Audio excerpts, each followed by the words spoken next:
Girlfriend আছে? তোমার বাবার গার্লফ্রেন্ড আছে কিনা সেটা আমার কেন জিজ্ঞেস করছিস? তোমার? আমার নাই। Very good. ভেরি গুড কেন? যদি থাকতো তোমাদের রিলেশনশিপ কন্টিনিউ করার কোনো অপশনই থাকতো না, বুঝতে পারছো? কারণ আমি ওর অশান্তি দিয়ে মেরে ফেলতাম। কি বলতেছো তুমি? আমি তোমার কথা বুঝতেছি না।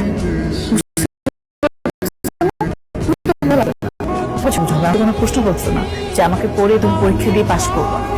এমনিতে তুমি আমার কাছে পরীক্ষা ছাড়াই পাশ হয়েছে, যাকে বলো অটো পাস।